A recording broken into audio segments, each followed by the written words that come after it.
Before we begin, let me know in the comments where you're watching from and what time it is for you right now. We need to establish something immediately: Nyarlathotep does not exist. The rituals attributed to his summoning are literary inventions, fragments of a fictional cosmology created by H.P. Lovecraft and his collaborators between 1920 and 1937. This is not contested.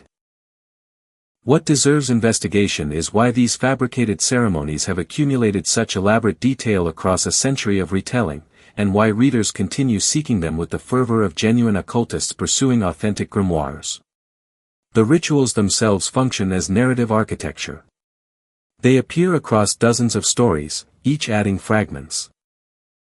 Geometric formulae in The Dreams in the Witch House, object-based summoning in The Haunter of the Dark, temporal alignments in The Festival.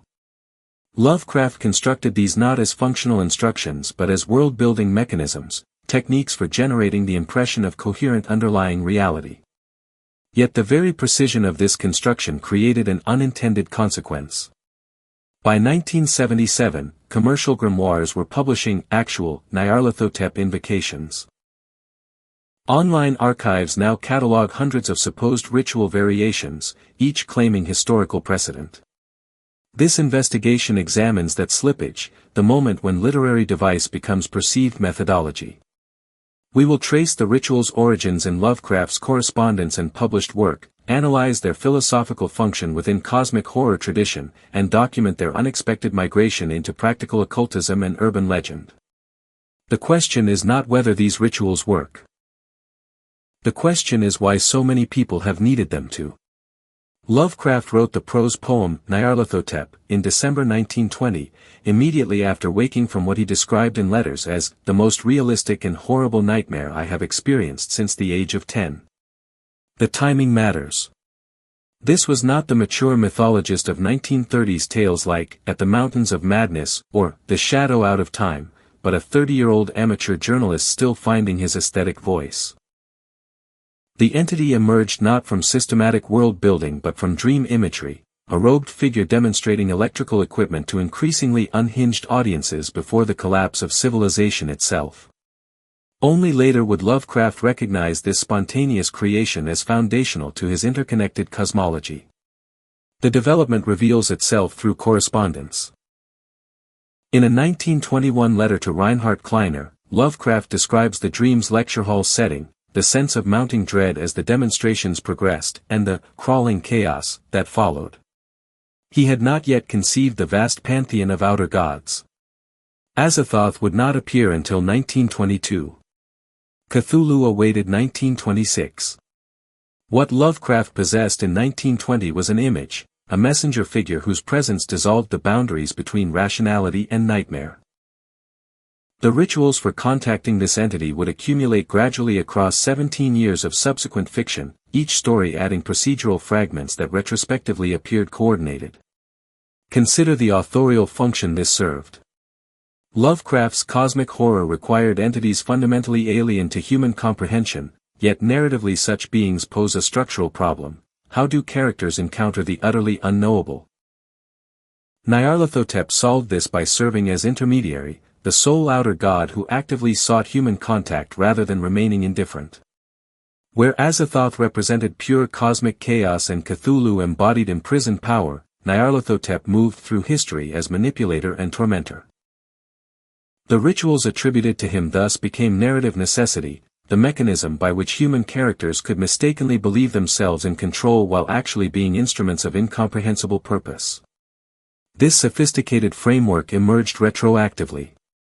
Early appearances like the 1920 prose poem contain no ritual elements whatsoever. Nyarlathotep simply arrives, demonstrates his phenomena, and civilization collapses. The 1931 The Dreams in the Witch House would introduce geometric summoning through angles and mathematical formulae. The Haunter of the Dark in 1935 presented object-based invocation via the shining trapezohedron. Between these poles Lovecraft constructed what appeared to be coherent summoning methodology, though he never compiled systematic instructions. The rituals exist as textual archaeology, fragments readers must reconstruct from scattered references across multiple stories. Lovecraft's letters reveal conscious artifice. Writing to Clark Ashton Smith in 1927, he discusses the importance of verisimilitude in fantasy, the technique of grounding impossible events in precisely rendered detail and pseudo-scholarly apparatus. The rituals served this function. By presenting Nyarlathotep contact as procedural rather than arbitrary, Lovecraft created the impression of discoverable rules governing supernatural phenomena. Readers encountered not authorial caprice but apparently consistent cosmological laws. This invited a particular kind of engagement, the attempt to systematize, to extract the underlying logic from narrative fragments. That such logic was never intended as coherent made no difference to its perceived existence. The grimoire tradition provided Lovecraft's template. Medieval texts like the Key of Solomon and the Lemegeton present elaborate ceremonial instructions. Circles, incantations, proper astronomical timing, sacrificial materials. These genuine historical documents attempted to codify demon summoning through precise methodology, operating on the assumption that supernatural contact followed discoverable procedures. Lovecraft inverted this framework. Where traditional grimoires promised power through proper execution, his fictional rituals guaranteed only revelation of humanity's cosmic insignificance. The summoner's control was always illusion. Nyarlathotep came when it served his purposes, regardless of human intention. The rituals thus functioned as narrative irony, the appearance of procedure masking absolute helplessness. By 1937, the year of Lovecraft's death, Nyarlathotep had accumulated more ritual references than any other entity in his fiction. This was not systematic design but accretion, each story adding elements that subsequent tales would reference, creating dense intertextual web. The question for later sections becomes how these literary fragments escaped their original context, migrating from Lovecraft's controlled fiction into realms their creator never anticipated. The Egyptian connection announced itself immediately in the entity's name. Nyarlathotep echoes genuine pharaonic nomenclature. The Hotep suffix appears in historical names like Amenhotep and Imhotep, meaning satisfied or at peace. Lovecraft borrowed this linguistic marker deliberately, creating what appeared to be authentic Egyptian etymology while inventing entirely fictional content. No ancient Egyptian deity bears this name. No hieroglyphic inscription references such an entity. Yet the phonetic architecture convinced readers of historical precedent, particularly those encountering Lovecraft's work without Egyptological expertise. The name performed crucial work. It suggested that these rituals had roots extending beyond modern fiction into genuinely ancient practices. This fabrication drew upon Victorian Egyptomania's popularized mythology rather than actual scholarship. The late 19th century had witnessed unprecedented public fascination with Egyptian antiquity following major archaeological discoveries, the Rosetta Stone's decipherment in 1822, the opening of the Suez Canal in 1869, and the subsequent flood of artifacts into European museums. By Lovecraft's era, Egyptian imagery saturated Western popular culture, always tinged with occult menace. The 1890s saw Egyptian revival architecture, seances supposedly channeling pharaonic spirits, and Madame Blavatsky's Theosophical Society claiming secret wisdom from Egyptian mystery schools. Lovecraft inherited this cultural moment, recognizing that readers would accept Egyptian origins for cosmic horror precisely because Egypt already signified forbidden knowledge in popular imagination. The spiritualist movement's collapse provided another crucial context. Between 1848 and 1920, spiritualism had promised scientific proof of supernatural contact through mediumship, seances, and elaborate ceremonial procedures. By the time Lovecraft wrote Nyarlathotep, this movement faced thoroughgoing exposure. The Seibert Commission's 1887 report had documented widespread fraud.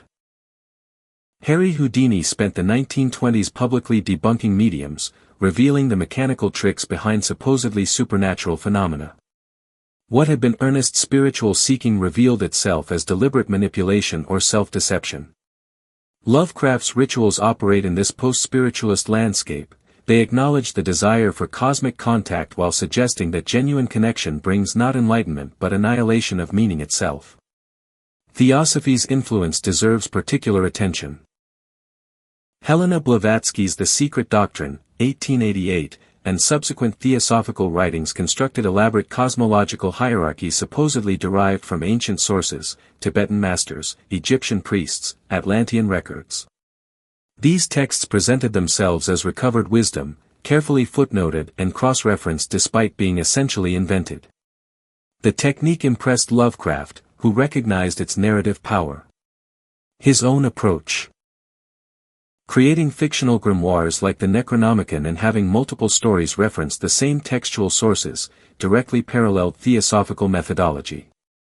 Both systems generated authenticity through internal consistency rather than external verification. Both invited readers to piece together coherent cosmology from scattered fragments. The difference lay only in authorial intent. Blavatsky apparently believed her synthesis, Lovecraft knew exactly what he was constructing. Scientific materialism's triumph created philosophical space for Lovecraft's particular horror.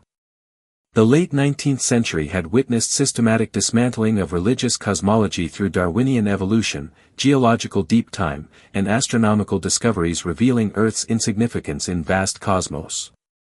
By 1920, educated readers could no longer comfortably assume humanity's central importance or divine attention. Traditional religion offered diminishing consolation. Scientific rationalism provided understanding but no meaning. Lovecraft's rituals addressed this void. They suggested that cosmic contact remained possible, but such contact would only confirm humanity's absolute insignificance and the universe's indifference. The summoner seeking knowledge would discover that no knowledge worth having exists, that comprehension itself dissolves before genuinely alien intelligence. This inverted religious ritual. Instead of communion with benevolent deity, contact with entities that regarded humanity as irrelevant phenomenon. The Yellow 90s decadent literature provided aesthetic framework. Writers like Oscar Wilde, Arthur Machen, and Robert W. Chambers had explored transgressive knowledge and its psychological costs. Chambers's The King in Yellow, 1895, particularly influenced Lovecraft. Its forbidden play that drove readers mad established the template of dangerous text, where mere exposure to certain ideas produced psychic contamination. Lovecraft adapted this concept to ritual. The procedures for contacting Nyarlathotep functioned as infectious information, where knowing the methodology itself constituted the first stage of corruption. Not merely reading about rituals, but why the act of comprehending their logic that initiated transformation. Colonial anxiety suffused these cultural antecedents. Nyarlathotep often appeared as the Black Pharaoh, or manifested through non-European avatars, embodying early 20th century fears of colonized peoples and foreign influences corrupting Western civilization. This racist subtext, which Lovecraft's personal correspondence confirms as deliberate, positioned ritual contact as civilizational contamination. The procedures themselves supposedly originated in non-Western sources. Egyptian temples, Arabic translations, indigenous Australian practices.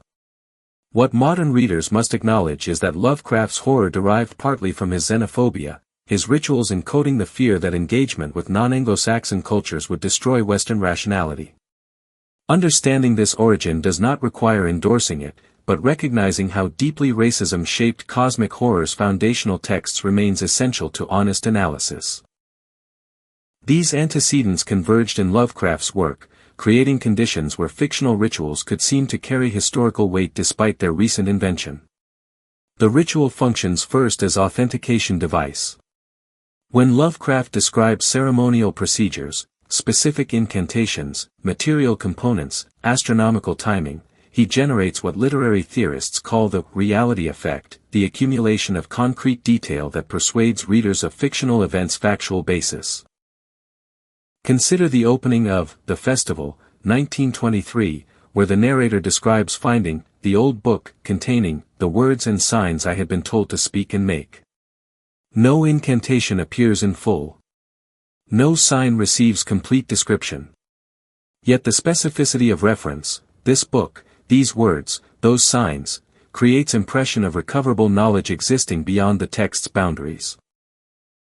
Readers encounter not fabrication but documentation, the narrator withholding information for safety rather than because no information exists. This technique of strategic omission intensifies perceived danger. Traditional grimoires provide exhaustive instruction precisely because they assume readers will attempt replication. Lovecraft's rituals operate inversely. The shining trapezohedron in The Haunter of the Dark serves as summoning device, yet the story never explains its construction or the specific procedures for its use. Robert Blake simply gazes into it. The mathematical formulae in The Dreams in the Witch House remain incomplete. Walter Gilman's notes contain equations and diagrams, and crude attempts at deciphering certain papers found in the witch house, but these appear only as described objects, never as reproducible content.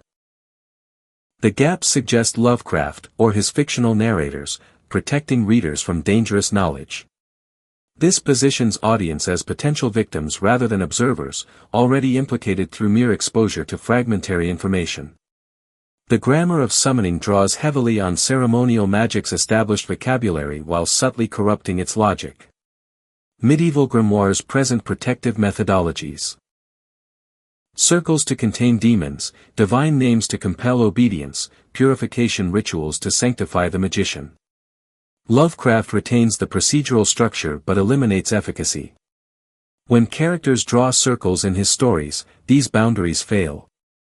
When they recite incantations, the words summon forces they cannot comprehend, much less control. The Dreams in the Witch House demonstrates this inversion most clearly. Keziah Mason's mathematical angles and geometric figures initially seem like neutral tools, pure abstractions divorced from moral dimension. Yet these formulae open channels to spaces where Nyarlathotep and other entities move freely, and the geometry itself begins reshaping Gilman's apartment, rendering three-dimensional space unstable. The ritual framework promises mastery while delivering dissolution. Incantations in Lovecraft's work resist conventional linguistic analysis. He occasionally provides phonetic renderings, i.e. Nyarlathotep appears across multiple stories, but these vocalizations lack the structured syntax of traditional magical languages. Compared to genuine Enochian calls or Hebrew divine names, which feature consistent grammatical rules and translatable meanings. Lovecraft's ritual phrases operate as pure signifiers, sound divorced from recoverable sense. This serves two functions simultaneously.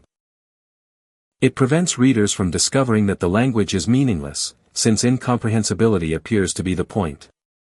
It also suggests that meaning exists at levels human cognition cannot access, that the words function in dimensions beyond semantic content.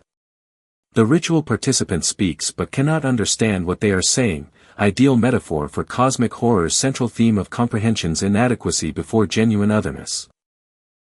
Material components in summoning rituals carry symbolic weight beyond their immediate narrative function. The shining trapezohedron requires darkness to activate. Blake must extinguish all light before gazing into its depths. This inverts Enlightenment metaphors where light represents knowledge and darkness ignorance. Here, darkness enables vision, but what becomes visible destroys the observer's sanity. Similarly, Gilman's geometric summoning requires specific architectural conditions. The warped angles of the witch house itself, where non-Euclidean geometry becomes physically manifest. The building is not merely setting but active component, its structural abnormality facilitating contact with abnormal dimensions. Lovecraft thus makes place itself ritualistic, suggesting that certain locations inherently enable supernatural access regardless of human intention. Dream logic versus waking logic provides crucial distinction in ritual function. Many of Lovecraft's most effective ceremonies occur in dream states or liminal consciousness. The original, Nyarlathotep, prose poem describes quasi-hallucinatory events where causality itself seems suspended. In The Dreams in the Witch House, Gilman's ritual contact happens primarily while sleeping, his physical body remaining in bed while his consciousness travels through mathematical angles to alien spaces. This positioning allows Lovecraft to have ritual procedures that work. Characters genuinely make contact, while maintaining ambiguity about objective reality. Perhaps the rituals access actual cosmic entities. Perhaps they trigger psychological states that feel like cosmic contact. The text refuses to settle this question, and the refusal itself generates unease. If rituals work through belief rather than metaphysical efficacy, does that make them less dangerous? The unreliable ritual text appears throughout Lovecraft's work, most prominently in references to the Necronomicon. This fictional grimoire supposedly contains summoning procedures, yet different stories attribute contradictory contents to it. The Dunwich Horror, 1928, describes it as containing genealogies of the old ones and instructions for calling them. The Case of Charles Dexter Ward, 1927, presents it as primarily necromantic. These inconsistencies enhance rather than undermine believability. Real medieval grimoires exist in multiple variant manuscripts, their contents shifting across translations and copyist errors. By making his fictional source text similarly variable, Lovecraft mimics textual transmission's actual messiness. Readers encounter not impossible contradiction but the expected behavior of ancient documents surviving through imperfect preservation. The sensory vocabulary of otherworldly contact deserves particular attention. Lovecraft rarely describes Nyarlathotep's appearance directly. The entity remains, crawling chaos, shrouded figure, or geometrically impossible form. Instead, the text accumulates sensory details around contact moments, the peculiar quality of light, unexpected odors, sounds that seem to come from wrong directions or impossible distances. The Haunter of the Dark describes a vague cloudy pattern on the floor and a sense of monstrous guilt rather than definitive visual encounter. This technique shifts ritual's effect from observable phenomenon to psychological state, making contact something felt rather than seen. The summoner experiences transformation but cannot articulate what has actually occurred, leaving language itself revealed as inadequate before cosmic otherness. These narrative techniques collectively construct rituals that seem to possess internal logic despite their fictional origins, preparing ground for their eventual escape from Lovecraft's intended context. The Necronomicon stands as Lovecraft's most successful authentication device, a grimoire that never existed, achieving greater cultural presence than many actual medieval magical texts. Lovecraft invented it fully for his 1924 story, The Hound, naming it Necronomicon, Book of Dead Names, and attributing authorship to the mad Arab Abdul al-Hazard. Subsequent stories added biographical details. Al-Hazard supposedly composed the original Al-Azif in Damascus around 730 CE, died consumed by invisible monsters in broad daylight, with his text later translated into Greek by Theodorus Philetas in 950 CE and into Latin by Olaus Wormius in 1228. This accumulation of specific dates, translators, and manuscript histories mimicked genuine bibliographic scholarship. Lovecraft even specified which libraries held copies: Miskatonic University's rare book collection, the British Museum, the Bibliothèque Nationale de France, Harvard's Widener Library. The precision convinced readers who lacked means to verify these claims. Cross-referencing between Lovecraft Circle authors created dense textual verification network. When Clark Ashton Smith mentioned the Necronomicon in The Return of the Sorcerer, 1931, he treated it as established fact rather than Lovecraft's invention, adding details about its contents that Lovecraft had never specified.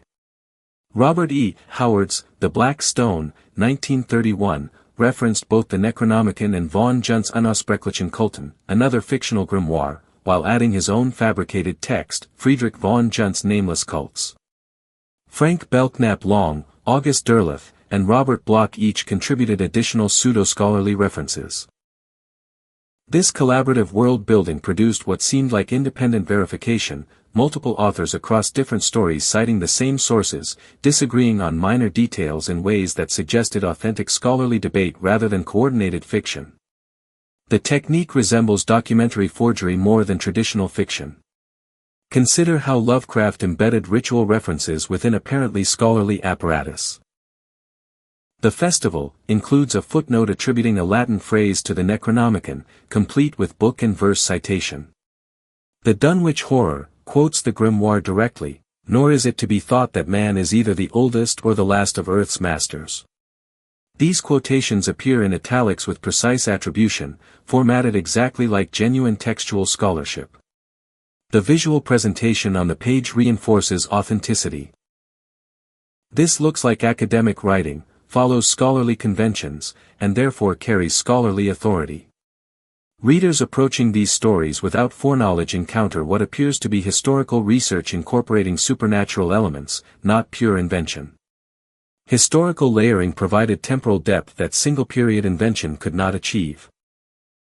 Nyarlathotep rituals supposedly existed first in Egyptian antiquity, then survived through Arabic translations, medieval Latin manuscripts, and finally modern English versions.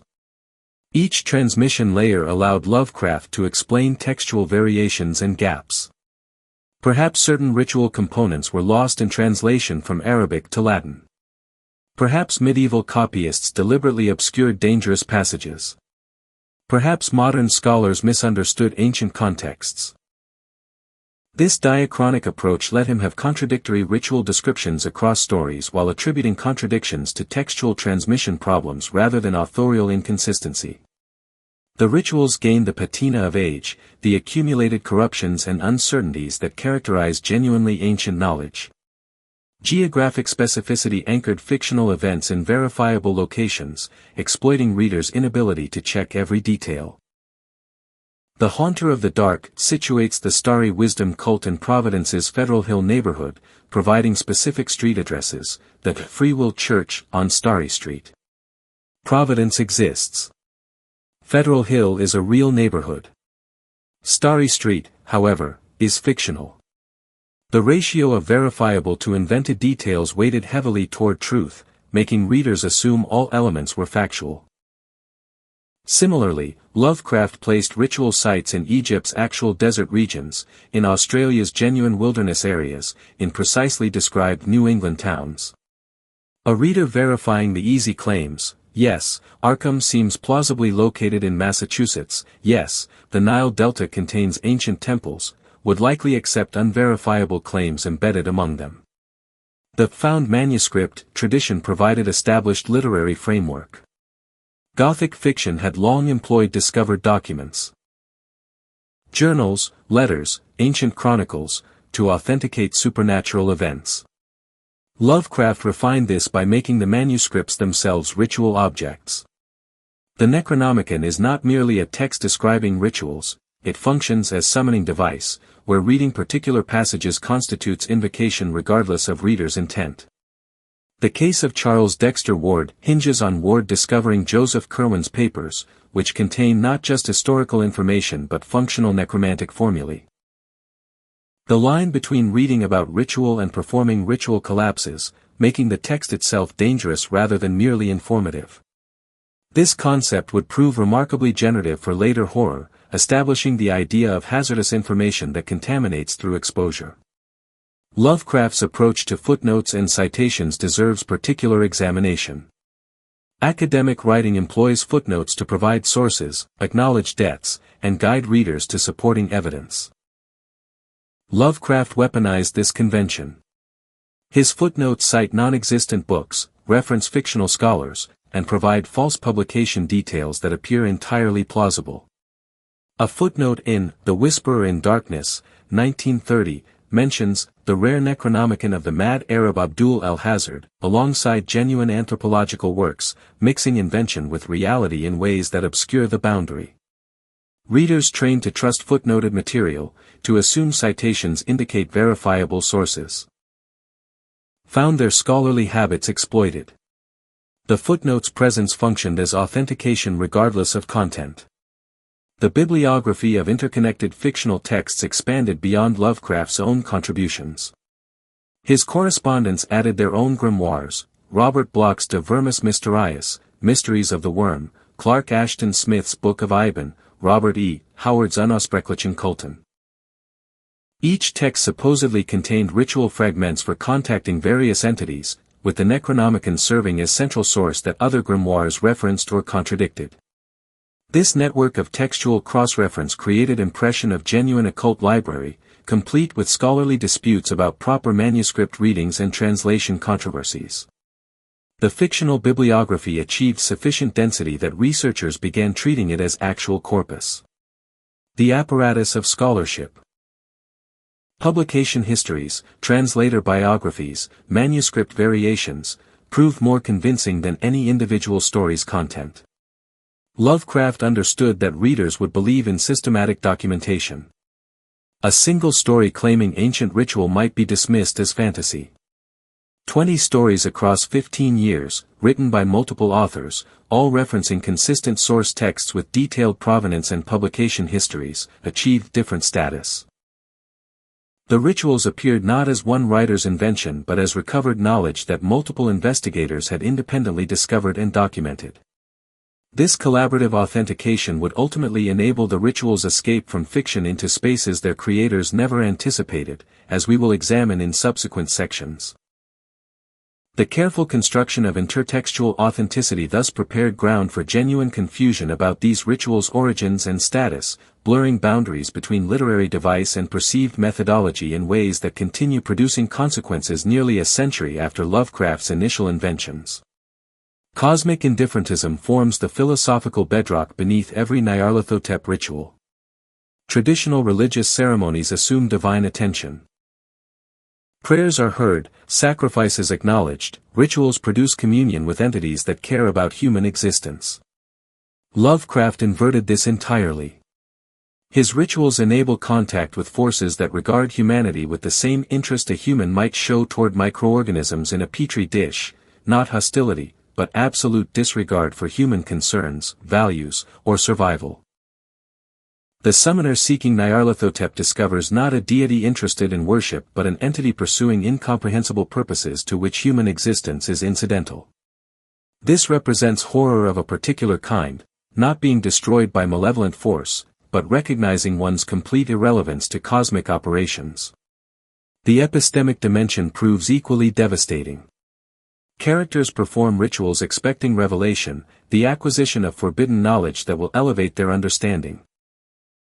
What they receive instead is comprehension they cannot process, information that dissolves rather than expands consciousness. Walter Gilman in The Dreams in the Witch House learns mathematical truths allowing travel through higher dimensions, but this knowledge drives him toward infanticide and eventual death. Robert Blake gazes into the shining trapezohedron seeking historical information about the starry wisdom cult. The visions he receives destroy his capacity for normal perception, leaving him unable to function in three-dimensional space. The rituals deliver exactly what they promise, genuine contact with cosmic reality, but human neurology proves incapable of integrating such contact without fundamental dissolution. This positions knowledge itself as corrupting rather than liberating. Enlightenment philosophy and scientific tradition both assume that understanding improves the human condition, that ignorance causes suffering while knowledge provides tools for addressing it.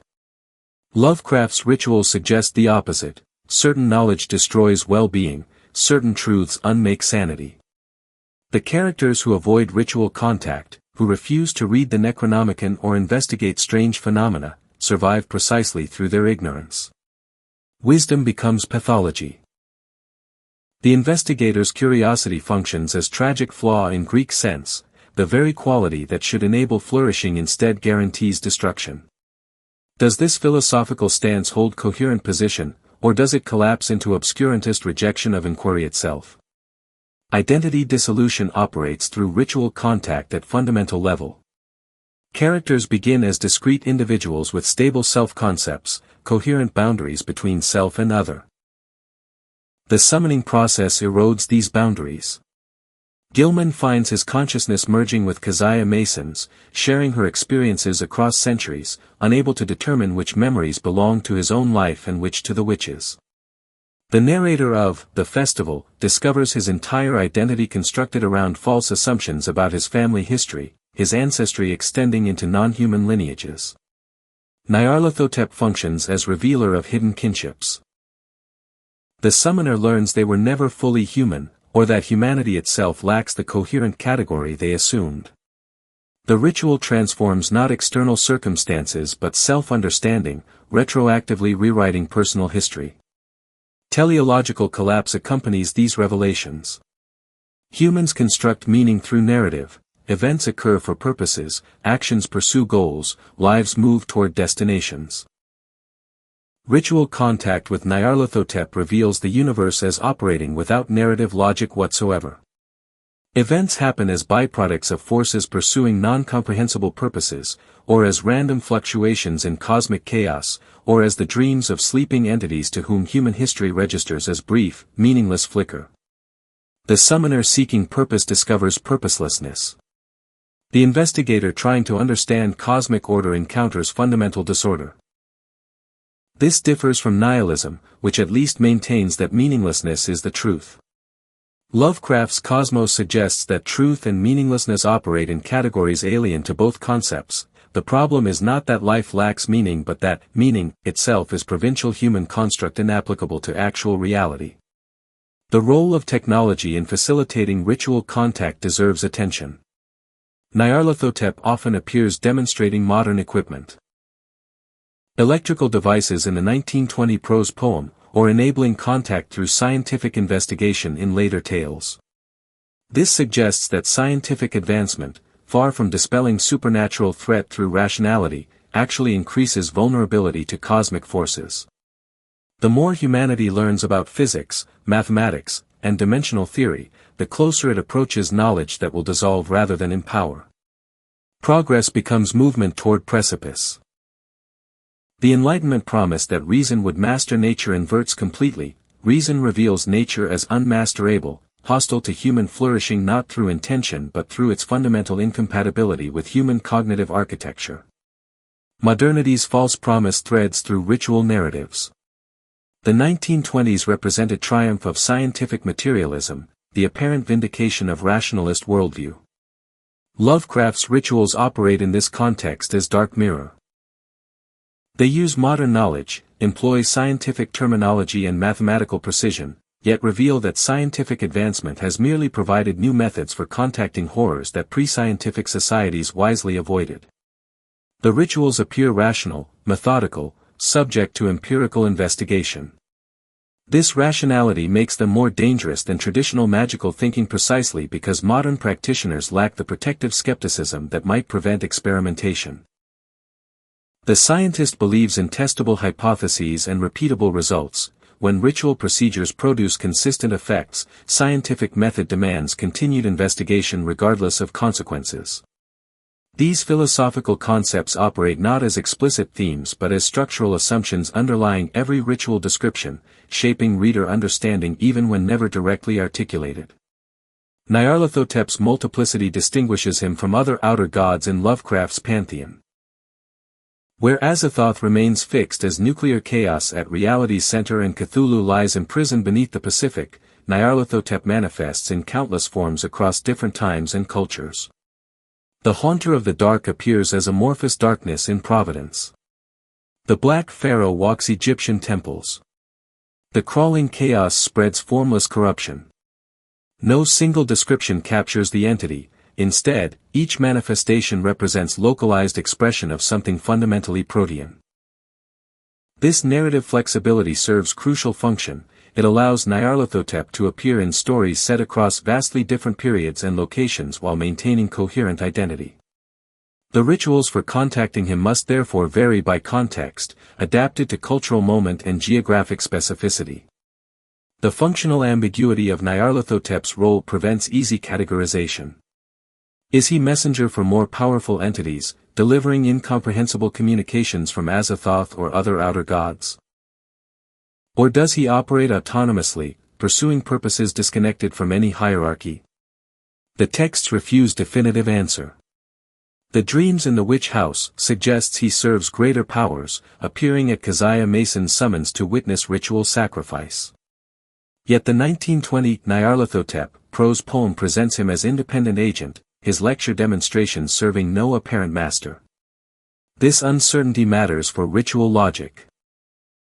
If Nyarlathotep comes only when sent by higher powers, then summoning rituals contact not him but forces beyond him. If he acts independently, then successful ritual binds no power whatsoever, the summoner merely attracts entity that comes willingly for its own purposes. Comparison to other outer gods illuminates Nyarlathotep's unique position as cosmic interface.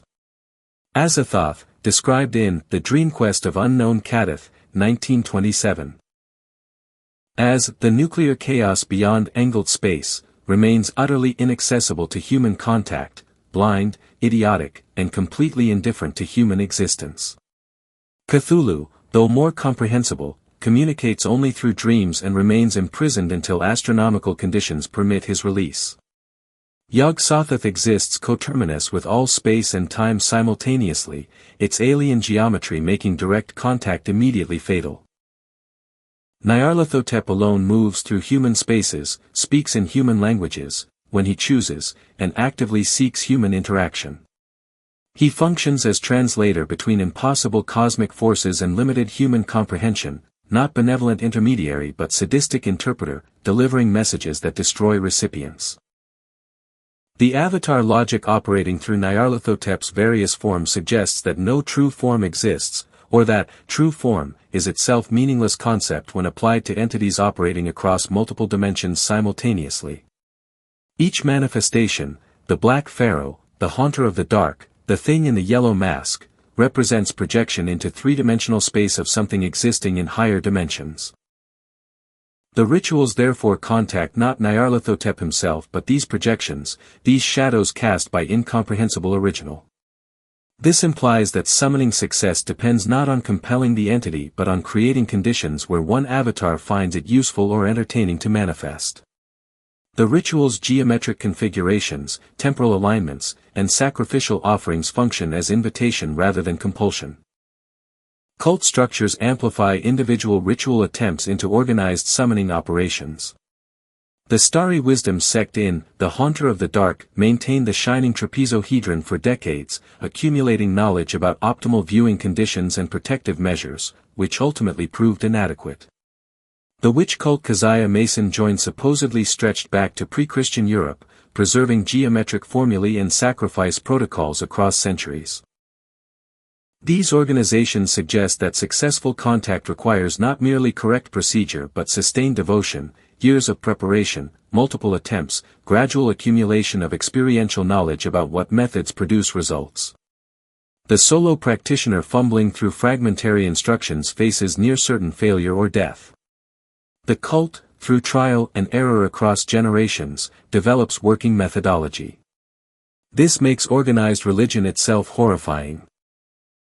What appears as community seeking enlightenment reveals itself as multi-generational experiment in contacting forces that will eventually destroy all participants. Intermediary entities complicate the summoning hierarchy. Brown Jenkin, the rat-like familiar serving Keziah Mason, functions as go-between, preparing Gilman for more direct contact and eventually bringing him physically through angled space to meet Nyarlathotep. The hunting horrors mentioned in The Lurking Fear, 1923. And other tales serve Nyarlathotep as mobile enforcement, pursuing those who flee from contact or destroying those who witness what should remain hidden. These lesser entities suggest ritual contact operates through stages. Initial ceremonies attract servitors, which then evaluate the summoner's suitability for more direct encounter. The progression mirrors medieval grimoire logic where practitioners first summoned minor demons to establish credibility before attempting contact with infernal princes. Lovecraft preserved the graduated approach while removing any possibility of safety. Even the preliminary entities prove dangerous, and success means exposure to forces that make preliminary horrors seem trivial. The question of Nyarlathotep's motivation generates disturbing implications. Traditional demons seek souls, worship, or earthly power. What does an entity operating beyond human comprehension want with human contact? The stories suggest not acquisition but entertainment. Nyarlathotep torments humans the way bored humans might torment insects, finding amusement in elaborate setups leading to inevitable destruction. The rituals become traps disguised as empowerment, offering knowledge and power while delivering only suffering. Yet this too may be anthropomorphic projection, attributing human emotions like sadism to entity for whom entertainment holds no meaning. Perhaps Nyarlathotep responds to summons simply because that's what this particular avatar does, a function rather than choice, automatic as photons bending around massive objects. The horror intensifies precisely through this uncertainty. The summoner cannot know whether they face malevolent intelligence or mechanical process, whether resistance has any meaning or outcome is already determined. These entity dynamics shape ritual design. The ceremonies must account for multiplicity of form, ambiguity of purpose, and presence of intermediaries. They must function as invitations carefully calibrated to attract attention while providing no actual protection, maintaining illusion of control that makes continued practice possible despite universal catastrophic outcomes. The arc of the summoner follows predictable trajectory across Lovecraft's fiction, beginning always with curiosity framed as legitimate inquiry. Walter Gilman studies non-Euclidean geometry as mathematics student. Robert Blake investigates Federal Hill architecture as writer researching local history. Charles Dexter Ward traces his genealogy as amateur historian pursuing family origins. The initial motivation appears rational, even admirable, the expansion of knowledge, the preservation of history, the satisfaction of intellectual curiosity. Lovecraft deliberately frames these characters as educated, reasonable individuals rather than credulous occultists seeking supernatural thrills. This establishes that vulnerability to ritual contact correlates not with ignorance but with precisely those qualities Western culture values: analytical thinking, scholarly rigor, persistent investigation. The transition from curiosity to obsession occurs gradually, often imperceptibly to the character experiencing it. Blake finds himself returning repeatedly to the abandoned church on Federal Hill despite growing unease. Gilman cannot stop drawing geometric diagrams even as nightmares intensify. Ward's genealogical research consumes all other interests, destroying social relationships and academic obligations. The text marks this progression through accumulating detail. Initial visits become nightly pilgrimages, casual sketches fill entire notebooks, ordinary research expands into monomaniacal focus. Yet from inside the process, each step appears justified as necessary continuation of previous work. The investigator does not recognize obsession as pathology but experiences it as deepening commitment to important questions. Only external observers, family members, colleagues, physicians, perceive the deterioration, and their concerns register to the affected character as ignorant interference with crucial work. Madness in these narratives functions ambiguously as both symptom and insight. Traditional psychiatric models treat delusion as false belief contradicting observable reality. Lovecraft's ritual practitioners develop beliefs that external observers classify as delusional: geometric angles allowing travel through higher dimensions, ancient entities manipulating human history, one's own ancestry extending into non-human species. Yet the texts suggest these beliefs correspond to actual conditions. Gilman's mathematical insights prove functionally accurate: he genuinely travels through spaces inaccessible to normal humans. Ward correctly identifies his ancestors' necromantic practices and successfully replicates them. The psychiatric diagnosis of madness becomes itself questionable. Perhaps sanity consists of protective limitation, the inability to perceive actual reality. Perhaps madness means perceiving too clearly, cognitive architecture adapted for consensus reality failing when exposed to conditions beyond that narrow band. This creates cruel paradox for characters. If they accept psychiatric framing, they must reject experiences they've undergone as hallucination, dismissing genuine discoveries as illness. If they trust their experiences, they must reject social consensus about reality, isolating themselves from all corrective feedback. Neither option offers viable path forward. Gilman seeks help from physicians but cannot explain his condition in terms they'll accept. Mentioning travel through higher dimensions produces diagnosis of schizophrenia rather than assistance. Ward conceals his discoveries from everyone, recognizing that sharing them would result in institutionalization. The ritual practitioner becomes epistemically trapped, possessing knowledge they cannot communicate without being classified as demented, unable to return to previous ignorance but equally unable to function with new understanding. Dreams function as preparatory space where ritual contact begins before conscious participation. The 1920 Nyarlathotep operates entirely in quasi-dream state, boundaries between sleeping and waking consciousness dissolved. Gilman's geometric visions commence during sleep, only gradually intruding into waking hours. This progression suggests ritual operates through psychological infiltration. The entity or force accessed begins shaping consciousness from within, preparing the mind for more direct contact. Sleep removes rational defenses, critical thinking that might reject impossible perceptions. The dreamer accepts contradictions, impossible geometries, violations of natural law that waking consciousness would reject. By the time ritual contact occurs during waking hours, the mind has already been restructured to accommodate it, resistance eroded through cumulative exposure. Genealogical predisposition appears across multiple stories, suggesting ritual vulnerability transmits through bloodlines. The festival reveals the narrator's family has participated in underground ceremonies for generations. Ward discovers his ancestor Joseph Kerwin practiced necromancy, and this ancestral connection somehow facilitates Ward's own success with recovered rituals. The Shadow over Innsmouth, 1931, makes this biological transmission explicit. Certain lineages carry non-human ancestry that eventually manifests, drawn out through exposure to appropriate conditions or locations. The implication disturbs: ritual contact may be less choice than destiny, genetic legacy determining who can successfully perform ceremonies. The practitioner believes themselves exercising free will in pursuing forbidden knowledge when actually fulfilling hereditary pattern established centuries earlier. Artists and intellectuals demonstrate particular vulnerability, their professional sensitivities becoming liabilities. Poets perceive correspondences others miss. Musicians hear tonal relationships suggesting impossible harmonies. Visual artists recognize geometric patterns in seemingly random configurations. These heightened perceptual abilities, cultivated through years of training, valued by society as marking creative genius, become vectors for ritual contact.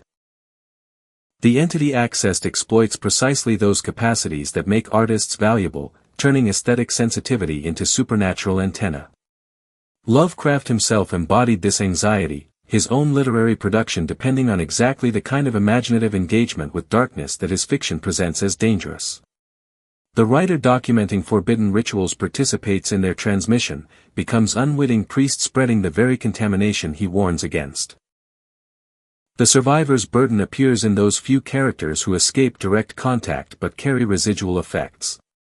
They report permanent alterations in perception, seeing angles in architecture that disturb without clear reason, experiencing temporal dislocations where causality seems reversed, feeling presences in empty spaces. More devastatingly, they possess knowledge they cannot forget yet cannot productively use. Knowing that certain rituals work provides no benefit when performing them guarantees destruction. Knowing that Nyarlathotep exists and moves through human civilization offers no protection, only the burden of awareness. These survivors often choose silence, recognizing that sharing their knowledge will either be dismissed as madness or, worse, inspire others to attempt the same rituals. They live as witnesses to others' inevitable repetition of their mistakes, unable to prevent what they know will occur. The psychological deterioration traced through these narratives thus operates on multiple registers simultaneously: individual madness, hereditary predisposition, professional vulnerability, and epistemic isolation, all compound to produce comprehensive dissolution of self. The ritual does not simply contact external entity. It fundamentally restructures the practitioner's consciousness, making return to previous psychological state impossible even if physical survival occurs. The forbidden text motif operates as central mechanism through which rituals propagate. The Necronomicon is not merely a book about dangerous entities but a book that itself endangers readers.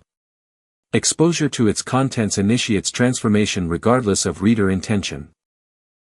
The act of comprehending certain passages constitutes the ritual's first stage. The Dunwich Horror makes this explicit when describing how even reading the Latin text aloud can summon entities, the words themselves functioning as invocations. The book becomes mimetic hazard in modern terminology, information that harms through transmission. This inverts typical library logic where books preserve safe knowledge. Here, preservation itself poses threat. The responsible course would be destroying all copies, yet Lovecraft's characters invariably choose to maintain texts for scholarly purposes, ensuring continued access and inevitable future catastrophes. Translation functions as particularly dangerous form of engagement. The Necronomicon exists in multiple linguistic versions: original Arabic al-Azif, Greek translation, Latin rendering, suppressed English edition. Each translation supposedly requires translator to deeply comprehend source material, spending years parsing archaic grammar and obscure terminology. This extended intimate engagement with content produces exactly the psychological preparation ritual contact requires. Theodorus Philidas, who rendered the text into Greek in 950 CE, allegedly went mad during the process. Olaus Wormius, the Latin translator, died under mysterious circumstances shortly after completion in 1228. The act of translation cannot remain neutral scholarly work when the material translated itself operates as psychological contaminant. Every translator becomes unwitting practitioner, their linguistic work doubling as ceremonial procedure. Partial revelation defines Lovecraft's narrative strategy. Stories provide fragments. A ritual's opening incantation but not its completion, the materials required but not their preparation method, the astronomical timing without the accompanying geometric configurations. The festival describes a ceremony witnessed but never fully explained. I saw the body spread out on the stone altar, and I saw the nameless thing that crept forth from the sea. What exactly was seen? What occurred during the ceremony itself? The text withholds these details, frustrating readers seeking complete understanding. This frustration serves dual purpose. Narratively, it maintains horror through suggestion rather than explicit description. Metafictionally, it protects readers from information Lovecraft frames as genuinely dangerous. If rituals work through knowledge transmission, then incomplete knowledge provides incomplete transmission, potentially breaking the chain. The witness account problem complicates every ritual narrative. Stories arrive as first-person testimonies from participants or observers, yet these witnesses are by definition compromised. If they survived ritual contact, their sanity remains questionable. If they died, the account must come from discovered manuscripts raising authenticity questions. The statement of Randolph Carter, 1920, exemplifies this structure. Carter reports his friend Harley Warren's death during underground exploration, but admits to memory gaps and psychological deterioration. Did events occur as Carter describes? Has trauma distorted his recollection? Might Carter himself be unreliable narrator, complicit in Warren's fate while consciously denying involvement? The text provides no external verification, leaving readers dependent on testimony from source that may be fundamentally untrustworthy. This creates recursive uncertainty about ritual efficacy. Perhaps the ceremonies described throughout Lovecraft's work actually function as written, producing genuine supernatural contact. Perhaps they're delusions of disturbed individuals, and the horror lies in psychological deterioration rather than cosmic entities. Perhaps, most disturbingly, the distinction collapses, rituals working through belief in ways that make genuine supernatural versus psychological projection a meaningless binary. If performing certain procedures produces consistent alterations in consciousness that feel indistinguishable from supernatural contact, does the metaphysical status of those entities matter? The practitioner experiences contact, undergoes transformation, and suffers consequences regardless of whether Nyarlathotep really exists, in ontologically robust sense. Replication anxiety haunts both characters within stories and Lovecraft as author. Characters fear that describing rituals enables their replication. Ward burns Kerwin's papers after reading them, recognizing their danger yet having already extracted key information. Lovecraft himself expressed this tension in correspondence, discussing whether publishing cosmic horror stories might inadvertently provide instructions to unstable readers. The concern proves justified by subsequent history. The Simon Necronomicon in 1977 and various Internet-era working grimoires demonstrate that fictional rituals do migrate into attempted practice. By documenting procedures in sufficient detail to seem plausible, Lovecraft created template others would follow. The writer's paradox emerges: the story must provide enough detail to seem real, but sufficient detail enables replication by readers who mistake fiction for instruction manual. Gaps and lacunae function as narrative weights, absences that draw attention precisely through being absent. When The Dreams in the Witch House mentions Keziah Mason's certain formulae, without providing them, readers focus on those missing formulae more intensely than on any provided detail. The human mind compulsively attempts to complete patterns, generating content for gaps even when text deliberately withholds it. Lovecraft exploited this tendency, recognizing that suggested horror exceeds described horror. Readers will imagine content worse than anything explicit description could deliver. The missing ritual components thus become sites of imaginative investment, each reader mentally completing the procedures according to their particular anxieties and obsessions. The rituals exist not as fixed textual content but as collaborative construction between author's fragments and reader's elaboration. The textual transmission chain mirrors disease vectors in epidemiological models. A text containing ritual knowledge infects its reader with that knowledge. The reader, now infected, may transcribe portions of the ritual into their own writing, diary entries, scholarly articles, fictional stories. These secondary texts, containing fragments of the original information, infect their readers in turn. Across generations, the ritual knowledge propagates through textual reproduction, each iteration potentially degrading accuracy yet maintaining enough signal to produce effects. The Necronomicon itself supposedly survived through exactly this process. Fragmentary copies, corrupted translations, partial transcriptions, all preserving sufficient content to enable contact despite textual deterioration. Information proves remarkably persistent, especially information that actively seeks preservation through psychologically hooking its carriers. The strategic omission as protective measure appears repeatedly but fails consistently.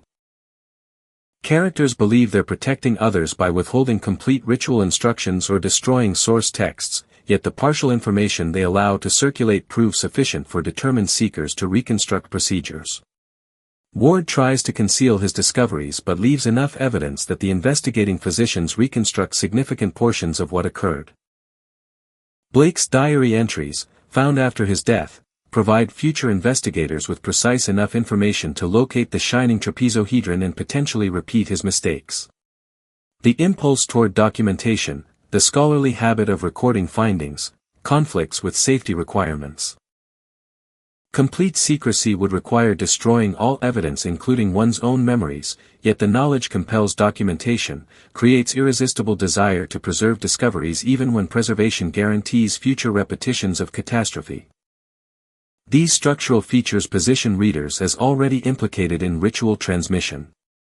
By reading Lovecraft's stories, comprehending their ritual descriptions, and maintaining cultural memory of these procedures, contemporary audiences participate in exactly the textual propagation patterns the stories themselves warn against.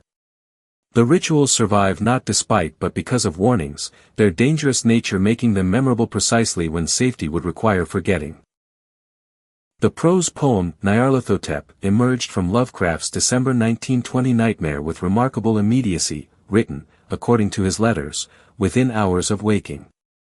The text reads as fever dream transcribed, its narrative coherence deliberately fragmented. I screamed aloud that I was not afraid, that I never could be afraid, and others screamed with me for solace. The entity appears first as lecturer demonstrating electrical phenomena to urban audiences, his presentations inducing mass hysteria that spreads citywide. No ritual summons him, he simply arrives, announced through newspapers like any visiting performer.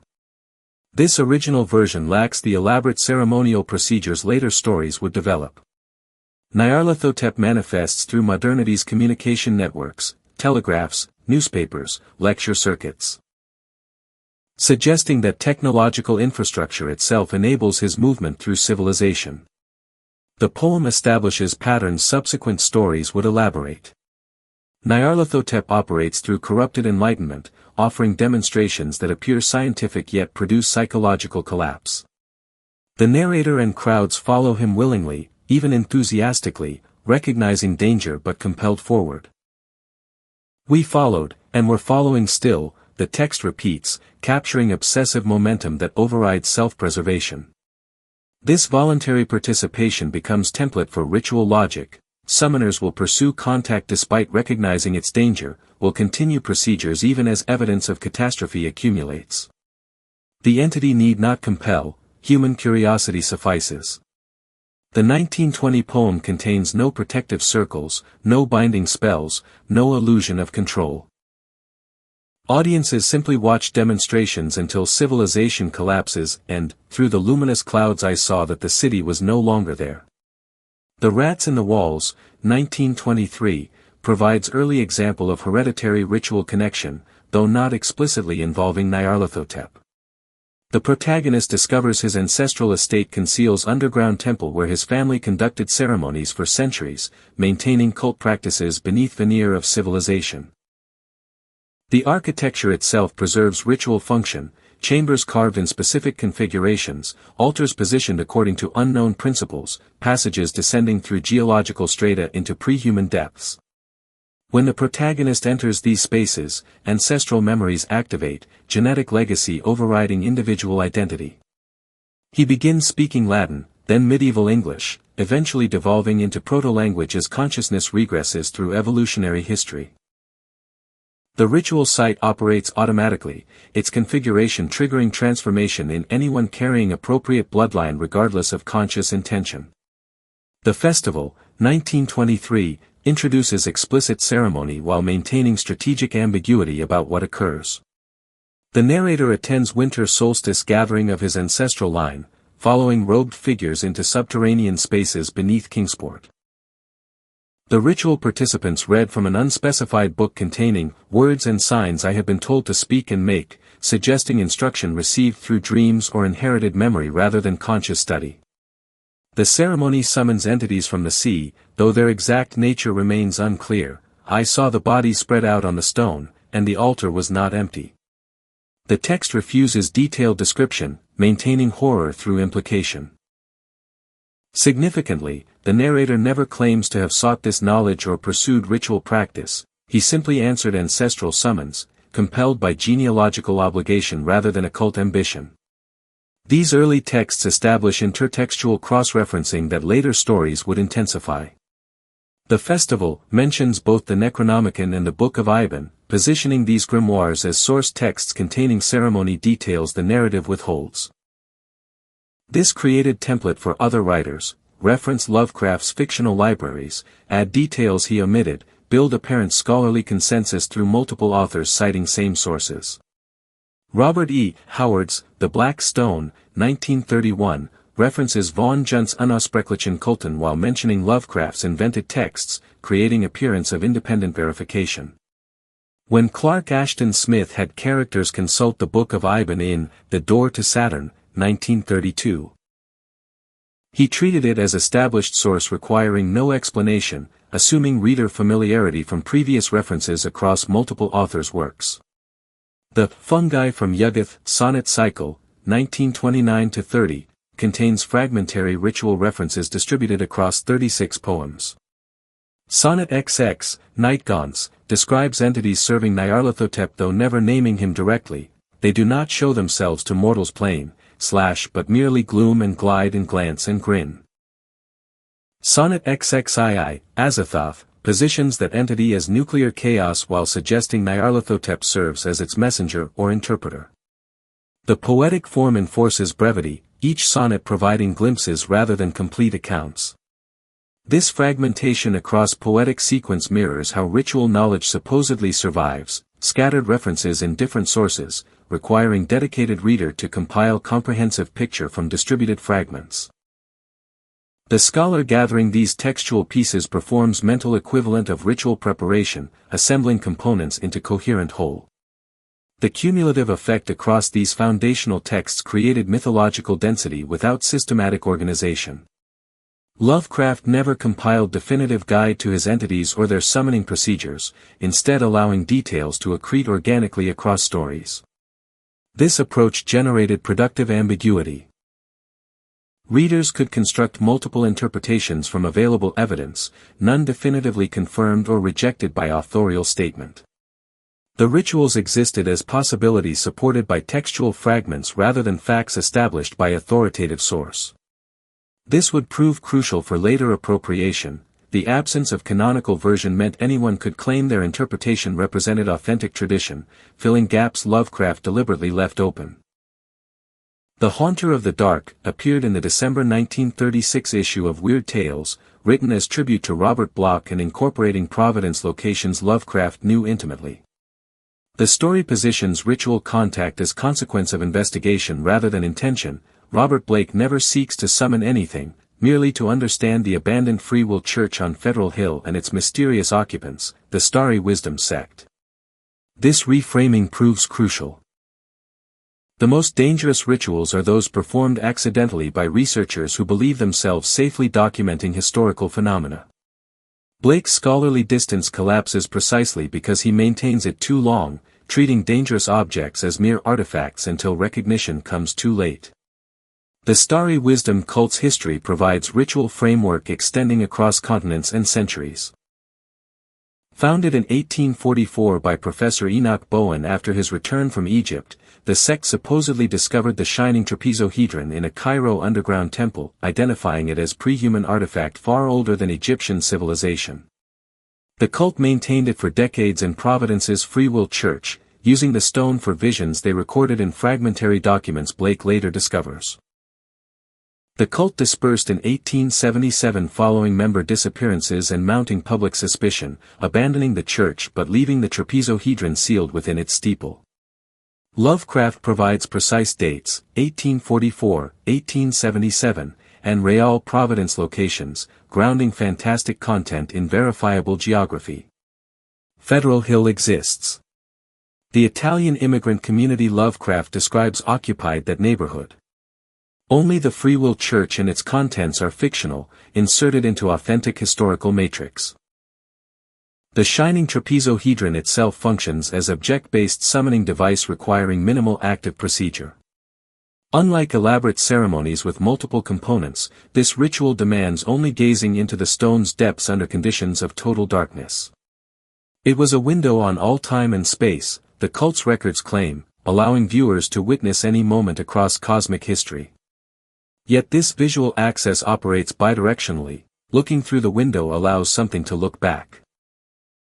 The entity imprisoned within or accessed through the trapezohedron is explicitly identified as Avatar of Nyarlathotep, specifically the Haunter of the Dark, that which walketh in the lonely places and is feared by all who have wisdom. The simplicity of contact procedure, darkness plus observation, makes this among the most accessible and therefore most dangerous rituals in Lovecraft's corpus. No specialized knowledge required, no precise timing, no rare materials. Only curiosity and darkness. Blake's gradual entanglement demonstrates how observation becomes participation.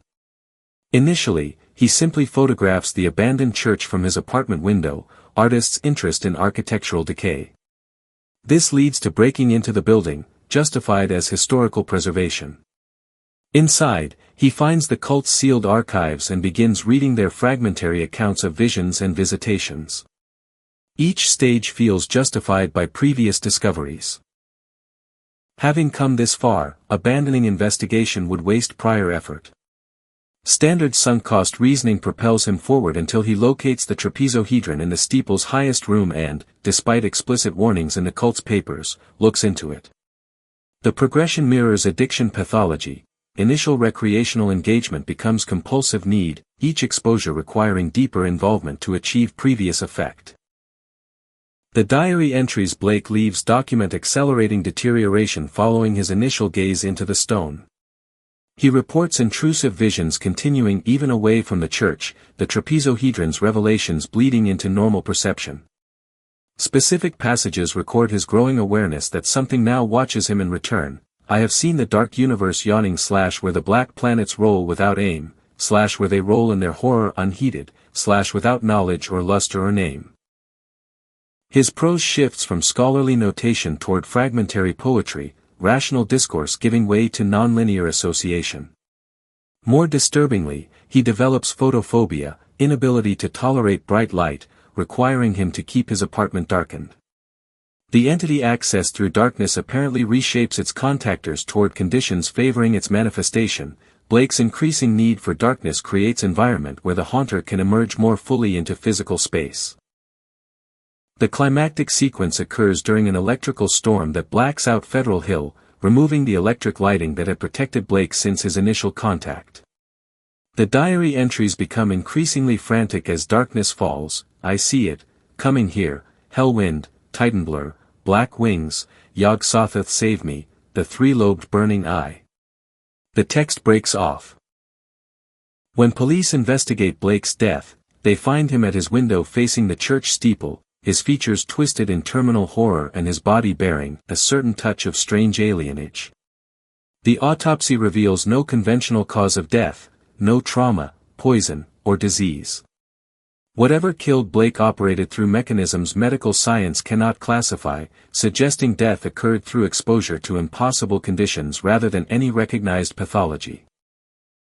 The ambiguous ending leaves multiple interpretations available. Perhaps the haunter physically emerged during the blackout and killed Blake through direct contact. Perhaps Blake died from psychological shock of witnessing its full manifestation. Perhaps, most disturbingly, Blake did not die but was transformed, his body remaining while consciousness was extracted or displaced. The strange alienage noted in the corpse suggests alteration rather than simple death, body changed by proximity to entity that should not exist in three-dimensional space. Lovecraft refuses to settle this uncertainty, recognizing that definitive explanation would reduce horror to comprehensible threat. The ritual's consequence remains multiply interpretable, preventing readers from achieving comfortable distance through complete understanding. The story's final paragraph reports that the shining trapezohedron has vanished from the church steeple, taken by persons unknown, who broke into the building shortly after Blake's death. This detail extends threat beyond narrative closure. The object remains in circulation, available for future discoverers to repeat Blake's fatal investigation.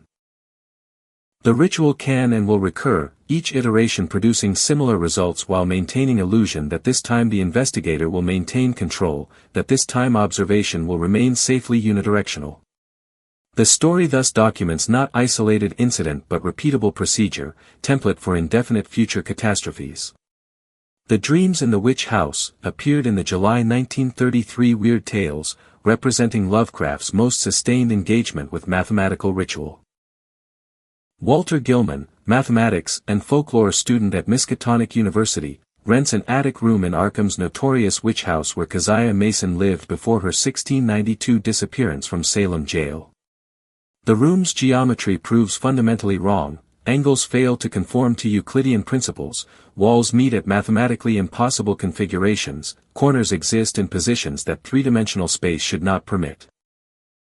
Gilman initially dismisses local superstitions as ignorant misunderstanding of merely unusual architecture. This rationalist dismissal, the educated urbanite's contempt for rural folklore, becomes his fatal error. The angles are wrong, and their wrongness serves specific function. Keziah Mason's historical witchcraft trial provides ritual's documented origin. Court records supposedly describe how Mason told Judge Hathorne of lines and curves that could be made to point out directions leading through the walls of space to other spaces beyond, and had implied that such lines and curves were frequently used at certain midnight meetings in the dark valley of the White Stone.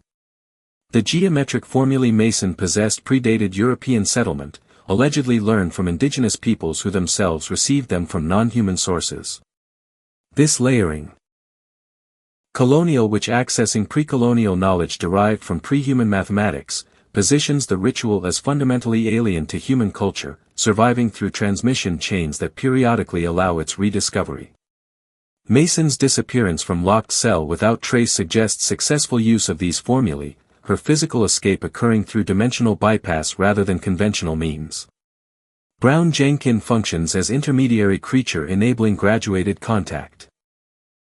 Described as rat-like but with disturbingly human face and hand-like paws, this familiar survived from Mason's original era, witnessed across centuries by various tenants of the witch house. Jenkin appears initially in Gilman's dreams, then begins manifesting during waking hours, its presence marking erosion of boundaries between sleeping and conscious states. The creature speaks in human voice of a somewhat querulous tenor, delivering messages in archaic English and demonstrating intelligence far exceeding animal capacity. Jenkin operates as messenger and guide, preparing Gilman for more substantial contact by acclimating him to impossible beings, making the subsequent encounter with Nyarlathotep feel like logical progression rather than categorical leap into unreality. Dream travel constitutes the primary ritual space in this narrative. Gilman's mathematical studies combined with the room's non-Euclidean geometry enable his consciousness to navigate higher dimensions during sleep. He finds himself moving through colored, chaotic voids toward a certain violet-lit gulf, where Keziah Mason maintains her presence centuries after her body's disappearance or transformation. These journeys feel more real than waking life, possessing sensory richness and coherent causality that mundane existence lacks. The inversion disturbs.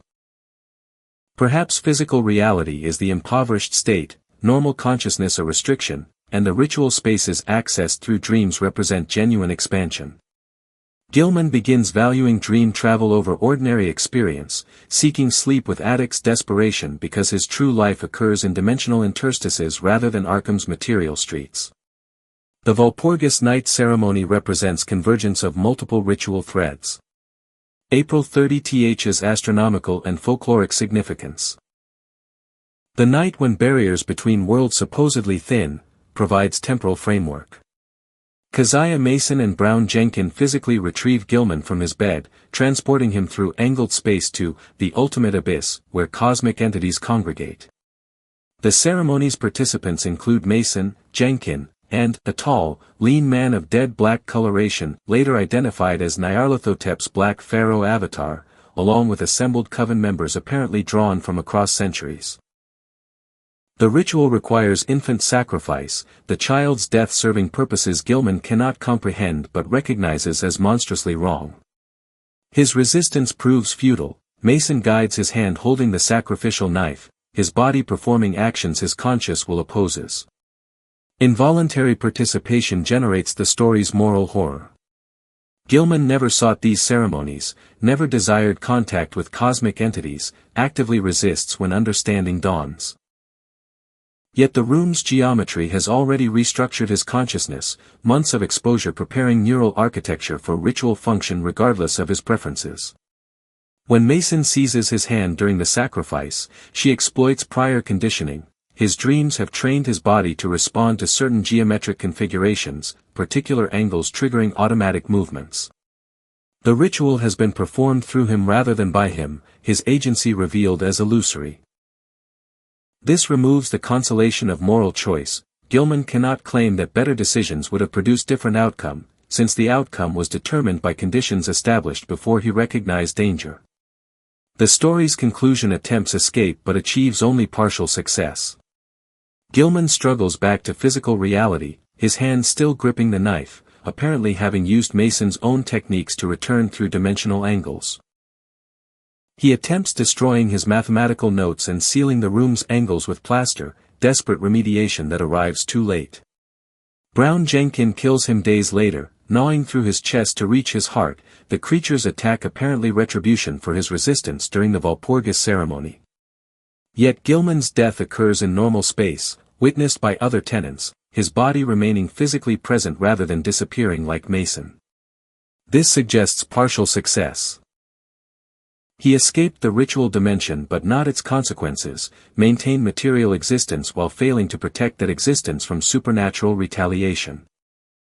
The witch house itself suffers destruction shortly after Gilman's death when the plaster he applied reveals certain fragments of bone, within the walls, remains of previous victims, their bones positioned to reinforce the building's geometric function. The house is demolished, its angles finally obliterated through prosaic means. Yet Lovecraft notes that the site remains disturbed, local people avoiding the lot, children reporting strange dreams when playing nearby. The ritual space's destruction does not eliminate its effects, the location retains trace contamination, dimensional thinness persisting even after material structure's removal. The mathematics Gilman studied continue circulating through academic channels, his notes supposedly destroyed but the knowledge already transmitted to other scholars. The ritual survives its participants and physical site, information persisting through networks that ensure eventual rediscovery and repetition. August Derleth's post-Lovecraft systematization fundamentally altered the ritual's conceptual framework, though not necessarily their narrative function. Following Lovecraft's death in 1937, Derleth assumed role of literary executor and primary mythos custodian, publishing numerous, posthumous collaborations, based on Lovecraft's fragmentary notes. His most consequential intervention involved imposing dualistic structure onto Lovecraft's cosmology. Elder gods representing benevolent order versus outer gods embodying malevolent chaos. This Christianized framework contradicted Lovecraft's cosmic indifferentism, replacing meaningless universe with moral battleground. Derleth's rituals therefore acquired protective dimensions absent from original works. Ceremonies invoking elder signs to ward off outer gods, counterspells neutralizing summoning attempts, systematic hierarchies determining which entities could be safely contacted versus those requiring elaborate safeguards. Where Lovecraft's rituals offered only illusion of control, Derleth suggested genuine magical agency. Practitioners could theoretically master procedures and achieve positive outcomes. This transformation proves most evident in Derleth's The Lurker at the Threshold, 1945. Published as Lovecraft collaboration despite minimal source material. The novel presents elaborate ritual sequences with step-by-step instructions, protective measures that actually function, and successful banishment of outer god manifestations through application of proper countermeasures. Characters consult the Necronomicon and extract useful defensive information rather than succumbing to its content's psychological contamination. The ritual practitioner becomes potential hero rather than inevitable victim, cosmic horror diluted into containable supernatural threat. Subsequent writers working within Derleth's framework inherited this structure, their stories featuring rituals as plot devices that could be successfully navigated through knowledge and preparation rather than inherently catastrophic procedures. Robert Bloch's contributions maintained closer fidelity to Lovecraft's original pessimism while adding significant ritual innovations. His The Shambler from the Stars, 1935, written during Lovecraft's lifetime, introduced concept of ritual reciprocity. The summoning procedure that brings entity into our reality simultaneously creates obligation for summoner to eventually serve that entity in its own dimension. The protagonist successfully summons creature that kills his colleague, seemingly achieving desired outcome, only to later realize the ritual established permanent connection. The summoner becomes marked, claimed, inevitably destined for reciprocal journey into spaces where human survival proves impossible. This concept enriched ritual logic by introducing delayed consequences, suggesting that apparent success might be stage 1 of extended entrapment. Frank Belknap Long's The Hounds of Tindalos, 1929, presented temporal rather than spatial summoning, expanding ritual possibility space beyond conventional geographic conjuration. Long's protagonist Halpin Chalmers uses drug-induced altered consciousness to project awareness backward through evolutionary time, attempting to witness pre-human eras. The procedure works but attracts entities existing in time's angles. Creatures that move through temporal rather than spatial dimensions, hunting across chronology rather than geography. This established precedent for rituals accessing non-spatial dimensions, ceremonies involving consciousness projection, temporal navigation, or perception alteration rather than physical summoning. Long's innovation influenced later writers to explore ritual as primarily psychological or perceptual operation, contact occurring through consciousness modification rather than entity materialization. The gaming influence, particularly the Call of Cthulhu role-playing game launched in 1981, produced unexpected systematization. Game mechanics required quantifiable ritual procedures, spell difficulty levels, casting times, material costs, success probability calculations. Designer Sandy Peterson and subsequent contributors compiled Lovecraft's scattered references into comprehensive grimoire, the Necronomicon supplement providing specific rules for dozens of summoning procedures. This gamification paradoxically enhanced rituals' perceived authenticity through mechanical precision. Players memorized incantations, debated optimal timing for ceremonies, and strategized about protecting against backlash effects. The rituals acquired gameplay function. Actual procedures participants performed, though in fictional context, generating experiential knowledge that felt more concrete than merely reading about ceremonies in stories. Contemporary revivals demonstrate continued evolution while grappling with Lovecraft's problematic legacy. Thomas Ligotti's approach in works like The Last Feast of Harlequin, 1990, strips ritual of any efficacy whatsoever, presenting ceremonies as purely psychological manifestations that nevertheless produce genuine horror through participants' belief. His protagonists encounter groups performing elaborate rites that accomplish nothing supernatural yet destroy participants through conviction of their metaphysical significance. This meta-horror, the terror of meaningless ritual treated as meaningful. Comments on both Lovecraft's original ambiguity and Derleth's artificial systematization. Ligotti suggests that ritual's power lies entirely in psychological investment rather than cosmic connection, yet this recognition provides no protection. Knowing the ceremony is empty does not prevent the destruction participating in it produces. Laird Barron's neo-Lovecraftian fiction, particularly The Imago Sequence, 2005. Updates ritual for contemporary contexts while maintaining original philosophical pessimism. His stories feature corporate entities conducting systematic research into cosmic horror phenomena, applying scientific methodology to supernatural investigation. Rituals become reproducible experimental protocols, documented in technical reports with control groups and statistical analysis. This corporate scientific framing suggests that modernity's rationalization of the irrational. The attempt to standardize and control even cosmic horror through bureaucratic procedures, represents its own form of summoning ritual. The Foundation grant funding Outer God research, the peer-reviewed paper describing entity manifestation, the government contract for weaponizing interdimensional contact, all function as contemporary ritual, ceremony dressed in institutional legitimacy. The question of fidelity to Lovecraft's vision becomes impossible to definitively answer. His own approach evolved across 17 years, early works contradicting later stories, letters revealing authorial uncertainty about his creation's nature. No canonical version exists against which to measure variations. Derleth's systematization violated cosmic indifferentism but provided framework enabling Mythos continuation. Gaming supplements betrayed original ambiguity yet generated unprecedented engagement with source material. Contemporary writers acknowledging Lovecraft's racism while building on his cosmic horror navigate complex relationship with problematic foundation. The rituals have become collaborative mythology, each generation adapting procedures to address their particular anxieties while claiming connection to originating texts. This evolutionary process mirrors how actual ritual traditions develop across centuries. Practices accumulate variations, theological interpretations shift, procedures adapt to new contexts while maintaining claims of ancient authenticity. The difference is that we can trace Nyarlathotep ritual's invention to specific 1920s texts by identifiable author, yet this knowledge has not prevented their treatment as genuinely ancient procedures by subsequent practitioners and writers. The collaborative expansion reveals something about human relationship with fictional frameworks.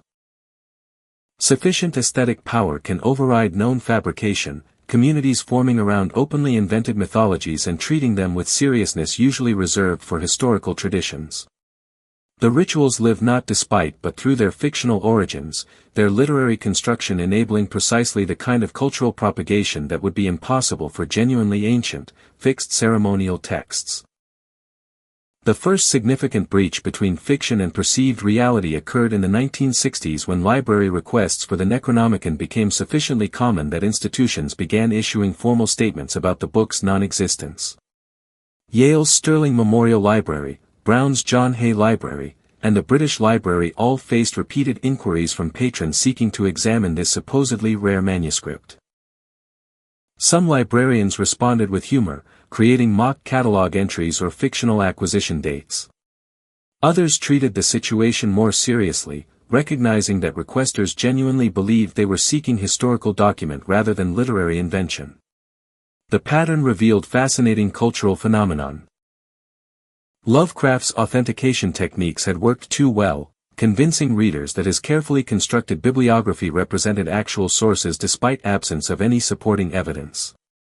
This confusion intensified with the 1973 publication of the Necronomicon, the Book of Dead Names by Simon, presented as authentic translation of ancient Mesopotamian text. The work combined Lovecraft's fictional framework with genuine Sumerian mythology, creating hybrid grimoire that claimed historical legitimacy while incorporating invented elements. Publisher Nyarlathotep marketed it as recovered occult document, complete with elaborate origin story about manuscript discovered in New York bookshop. The book became commercial success, selling hundreds of thousands of copies and remaining continuously in print for decades. Crucially, many purchasers treated it as functional magical text, attempting rituals described within despite its openly Lovecraftian content. The Simon Necronomicon demonstrated market appetite for fictional rituals repackaged as practical instruction, blurring boundaries between literary appreciation and occult practice. Occult practitioners' adoption of Lovecraftian entities presents complex case of deliberate fictional appropriation. Chaos magic, developed primarily by Peter Carroll and the Illuminates of Thanateros in the 1970s, explicitly rejected distinction between real and fictional magical systems, arguing that belief's intensity mattered more than source material's historical authenticity. Chaos magicians incorporated Lovecraft's entities into their practice alongside traditional gods and demons, treating Nyarlathotep as egregore. Thought form entity given power through collective belief rather than independent existence. Phil Hines' Condensed Chaos, 1995, includes sections on working with Lovecraftian entities, providing ritual frameworks intentionally based on fiction but approached as functionally effective. This practice acknowledges Lovecraft's inventions while claiming their psychodramatic utility, positioning the rituals as psychological tools rather than metaphysical procedures. Internet-era proliferation has generated unprecedented volume of ritual instructions claiming Lovecraftian origins.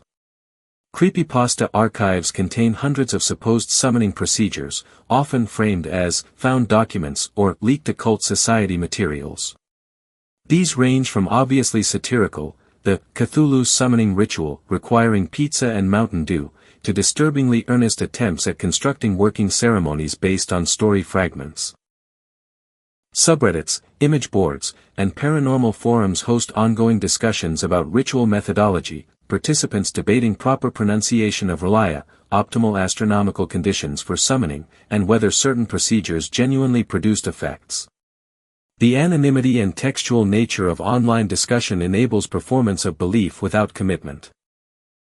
Participants can claim to have performed rituals, report results, and maintain ambiguity about whether their accounts represent genuine experience, creative writing exercise, or deliberate hoax. The SCP Foundation represents formalization of collaborative Lovecraftian horror creation, transforming it from literary tradition into participatory mythology. Founded in 2008, the wiki-based project allows users to contribute documentation of fictional anomalous entities and objects, all framed as classified government records. Many SCP entries explicitly draw on Lovecraftian concepts, presenting entities requiring containment procedures resembling ritual in their precision and necessity. SCP-2662, for instance, presents Nyarlathotep-like entity that wants to avoid being worshipped but keeps attracting cults through no fault of its own. Deliberate inversion of Lovecraft's premise. The project's success, thousands of entries, multiple adaptations, large dedicated fanbase, demonstrates sustained appetite for cosmic horror frameworks and procedural containment/summoning narratives. The SCP format essentially gamifies Lovecraftian horror, making ritual construction into collaborative creative exercise.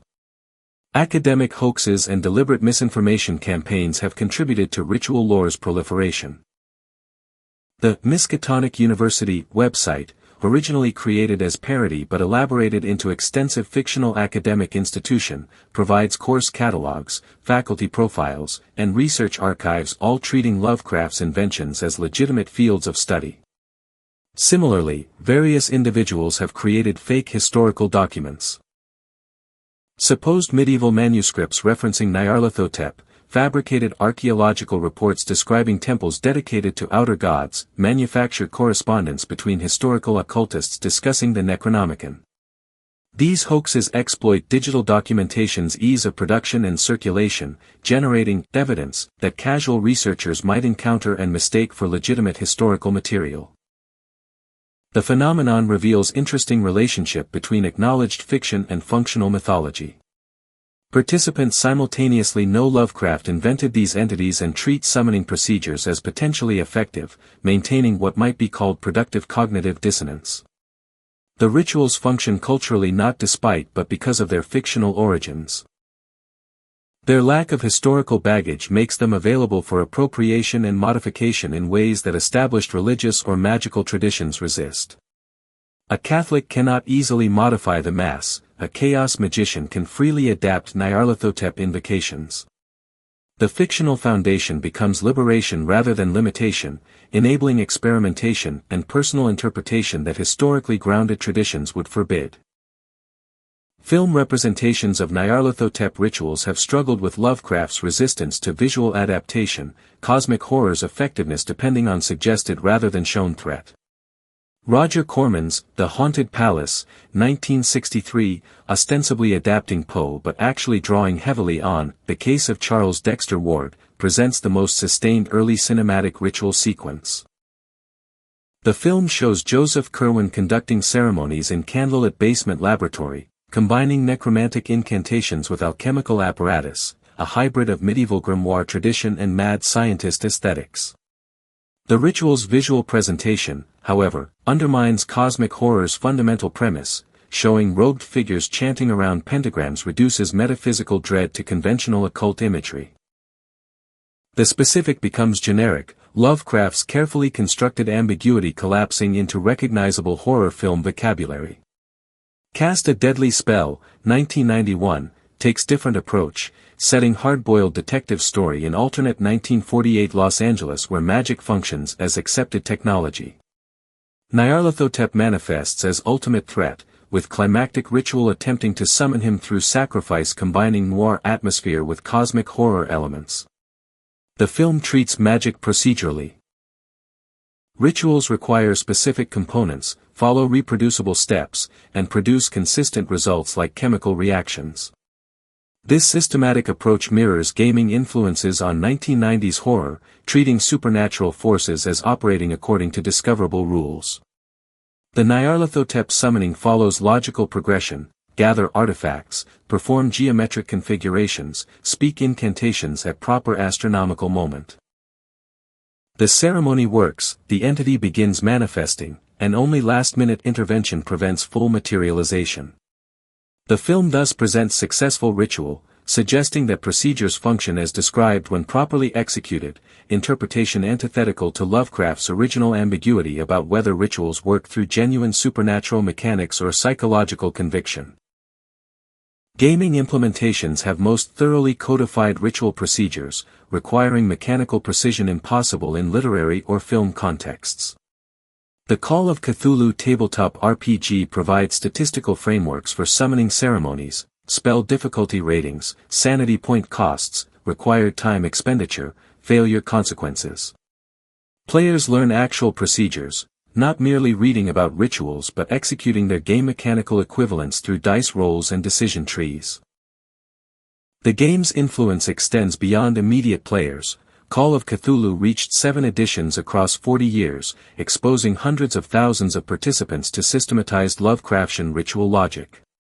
Video game adaptations like Eternal Darkness, Sanity's Requiem, 2002, made rituals into gameplay mechanics. Players must memorize and correctly input geometric patterns and verbal formulae to cast spells, failure producing in-game consequences paralleling madness mechanics from tabletop sources. Musical interpretations, particularly in metal and experimental genres, have treated Lovecraftian themes with surprising seriousness. The band Portal performs in hooded robes, their album titles, Outre, Vexavoid, suggesting cosmic horror themes, their aesthetic presentation deliberately evoking ritual atmosphere. Sun O.'s drone metal incorporates elements of ceremonial performance. Concerts become endurance tests where volume and duration produce altered consciousness states resembling descriptions of ritual effects in Lovecraft stories. Composer Cryo Chambers' ambient projects explicitly score Lovecraftian narratives, albums like Azathoth and Nyarlathotep providing sonic interpretation of cosmic horror through subsonic frequencies and dissonant harmonics. These musical approaches suggest ritual as sensory experience. Sound becoming incantation, performance transforming into ceremony, audience participation constituting collective summoning whether literal or metaphorical. Interactive fiction and choice-based narratives explore ritual consequences through reader agency. Anchorhead, 1998, a text adventure set in Lovecraftian New England, requires players to investigate ancestral cult practices, gradually assembling ritual components and making decisions about whether to complete or disrupt ceremonies. The game's multiple endings depend on ritual choices, some paths leading to apocalyptic summoning, others to successful prevention.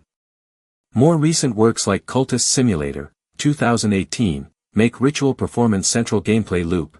Players accumulate lore fragments, experiment with different ceremonial combinations, and face consequences of successful versus botched procedures. These games transform ritual from narrative element into interactive system, players developing experiential knowledge through trial and error rather than passive observation. Alan Moore's graphic novels, The Courtyard, 2003, and Neonomicon, 2010, provide most explicit visual representation of Nyarlathotep rituals, presenting ceremonies including sexual components absent from Lovecraft's original work but arguably implicit in his anxieties about bodily corruption and miscegenation. Moore's interpretation positions ritual as fundamentally transgressive act, violation of multiple boundaries simultaneously, epistemological, physical, moral. The graphic format enables precise visual depiction impossible in prose, geometric patterns drawn in exact detail, ritual participants' expressions captured panel by panel, entities' manifestations shown through progressive distortion of visual space. Yet Moore maintains horror through conceptual rather than merely visual means. The rituals work by restructuring perception itself, making readers uncertain whether images represent objective events or corrupted narrator perspectives. Podcast drama, particularly shows like the Magnus Archives, 2016 to 2021, exploits audio medium's unique capacity for suggestion. Ritual sequences play out through voice acting, sound effects, and music, forcing listeners to construct mental imagery without visual reference. Episode 19, Confession, presents priest's account of failed exorcism that becomes inadvertent summoning, the audio design using reversed speech, overlapping voices, and subsonic rumbling to suggest impossible presences. The format proves ideal for Lovecraftian adaptation, sound conveys wrongness without requiring definitive form, suggests spaces listeners cannot see, and maintains ambiguity about whether ritual effects occur objectively or in characters' deteriorating perceptions. The podcast's serial structure allows ritual consequences to unfold across multiple episodes, delayed effects building dread through narrative patience impossible in film's compressed timeframe. These adaptations collectively demonstrate that ritual's core appeal transcends medium, the procedural nature of ceremonies, the forbidden knowledge dimension, the tension between control and catastrophe all translate across different formats. Each medium emphasizes different aspects. Film foregrounds visual spectacle, games stress systematic mechanics, music explores sensory immersion, prose maintains ambiguity. Yet all preserve fundamental structure, procedures that seem comprehensible yet produce incomprehensible results, knowledge that destroys rather than empowers, contact that transforms rather than merely enlightens. Chaos Magic's adoption of Lovecraftian entities represents most theoretically developed occult appropriation of fictional constructs. Peter Carroll's Liber Null and Psychonaut, 1987, explicitly argues that all magical systems are equally fictional. Traditional deities possess no more objective existence than invented entities, their efficacy depending entirely on practitioner belief and psychological investment. From this perspective, Nyarlathotep functions identically to Hermes Trismegistus or Hecate, symbol systems for organizing consciousness and directing will. Carroll's International Order of the Illuminates of Thanateros incorporated Lovecraftian workings alongside more traditional ceremonial magic, treating the Necronomicon as valid grimoire regardless of its 1920s Rhode Island origins. The approach removes metaphysical claims while preserving psychological utility, positioning rituals as tools for exploring consciousness rather than methods for contacting external entities. The egregore concept provides theoretical framework for this practice. An egregore is thought-form entity created through collective belief, gaining autonomous existence through sustained attention from multiple practitioners. Chaos magicians argue that sufficient cultural investment in Lovecraft's creations has generated genuine egregores. Nyarlathotep exists now as psychological entity inhabiting collective unconscious, accessible through ritual procedures regardless of historical fabrication. Phil Hines' writings detail techniques for working with these entities, emphasizing that acknowledging fictional origins does not diminish ritual effectiveness. The practitioner simultaneously maintains awareness of construction while experiencing genuine psychological effects, productive doublethink enabling both critical distance and immersive engagement. Literary scholarship on Lovecraft has evolved from genre dismissal to serious academic consideration, with corresponding attention to ritual elements' literary function. St. Joshi's comprehensive biographical and critical work, particularly H.P. Lovecraft, A Life, 1996, examines how Lovecraft's philosophical materialism shaped his fictional supernatural elements. Joshi demonstrates that rituals in Lovecraft's work function as narrative devices rather than metaphysical claims, their effectiveness within stories never reflecting authorial belief in actual supernatural forces. Yet this scholarly consensus has not prevented ritual appropriation, knowing Lovecraft was atheist materialist who viewed supernatural belief as intellectual failure does nothing to discourage readers from treating his fictional ceremonies as practical instructions. Philosophy of horror's engagement with Lovecraftian themes has intensified in recent decades. Noel Carroll's The Philosophy of Horror, 1990, analyzes cosmic horror's unique structure, identifying how it generates effect through violation of cognitive categories, entities that are simultaneously alive and dead, organic and inorganic, natural and supernatural. Eugene Thacker's In the Dust of This Planet, 2011. Positions cosmic horror as philosophical inquiry into world without us, reality indifferent to human existence. Thacker argues that Lovecraft's rituals represent attempt to contact this indifferent universe directly, ceremonies that succeed by revealing nature's fundamental hostility to human comprehension. The philosophical appropriation treats rituals not as magical procedures but as thought experiments about knowledge's limits and anthropocentric bias. The Weird Studies movement, exemplified by the podcast of that name launched in 2017, approaches Lovecraftian material through hybrid methodology combining literary analysis, philosophy, psychology, and esoteric traditions. Hosts Phil Ford and J.F. Martel examine cosmic horror as serious intellectual tradition deserving rigorous engagement rather than dismissal as pulp entertainment. Their discussions of Nyarlathotep rituals treat them as legitimate objects of study. Analyzing their symbolic structure, cultural significance, and psychological effects without requiring belief in supernatural efficacy. This approach creates space for academic rigor while respecting material's aesthetic and conceptual power, refusing to reduce rituals to mere literary devices while avoiding occult literalism. Fan communities have generated extensive ritual lore through collaborative world building. Online forums like Reddit's r/Lovecraft and dedicated wikis accumulate interpretations, systematizations, and elaborations of ritual fragments from canonical texts. These communities develop internal expertise hierarchies, users who have read extensively and can cite specific passages, connections between stories, and authorial intentions. The collaborative construction resembles scholarly activity, textual analysis, source comparison, debate about canonical versus non-canonical material. Yet conclusions often drift toward treating rituals as recoverable procedures, fan theorizing generating detailed reconstructions of ceremonies Lovecraft deliberately left fragmentary. The communities thus function as distributed research projects treating fictional source material with seriousness typically reserved for historical or religious texts. Religious studies perspectives have examined Lovecraftian rituals through comparative methodology, analyzing structural similarities with established ceremonial traditions. Rituals featuring geometric configurations parallel Tibetan mandala construction.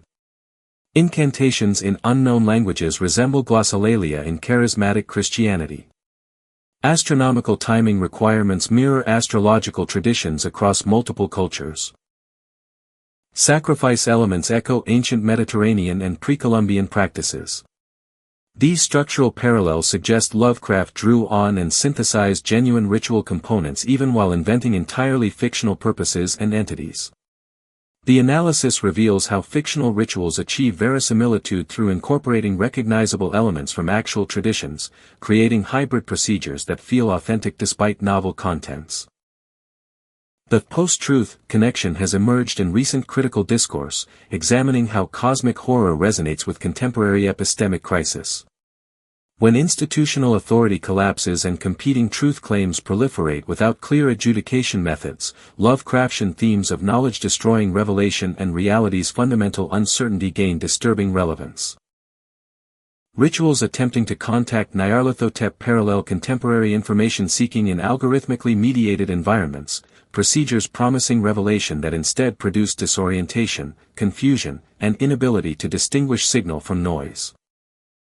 Mark Fisher's writing on The Weird and the Eerie examines how Lovecraftian aesthetics capture specific anxieties about agency and causality under late capitalism, rituals representing futile attempts at control within systems whose operations exceed human comprehension. These diverse engagements share common thread, treating Lovecraft's rituals as culturally significant phenomena deserving serious attention regardless of metaphysical status. Whether approached through magical practice, literary scholarship, philosophical inquiry, fan elaboration, or cultural criticism, the ceremonies generate sustained interest and interpretive effort. The rituals have achieved autonomous cultural existence, their significance exceeding their origins in 1920s, 30s pulp fiction. They function as shared reference points, conceptual tools, aesthetic frameworks, and psychological metaphors. Living elements of contemporary culture despite everyone involved knowing they began as one author's inventions. This persistence demands explanation, which the final section will attempt to provide. The human need for narrative order around chaos explains much of these rituals' persistence. Randomness and meaninglessness prove psychologically intolerable. The mind compulsively generates patterns, causal explanations, and procedural frameworks even when confronting genuinely arbitrary phenomena. Nyarlathotep rituals provide exactly this structure. They suggest that cosmic horror operates according to discoverable rules, that contact follows reproducible procedures, that catastrophe results from specific causes rather than random misfortune. This proves paradoxically comforting. A universe where performing certain ceremonies summons terrible entities is more bearable than one where such entities arrive arbitrarily or not at all. The rituals impose narrative coherence on existential dread, transforming formless anxiety into structured threat that can be studied, documented, and theoretically avoided through proper precautions. Transgressive appeal operates at deep psychological level. Forbidden knowledge attracts precisely because prohibition marks it as significant. That which must be hidden supposedly contains power proportional to efforts expended concealing it. The ritual's fictional status does nothing to diminish this appeal.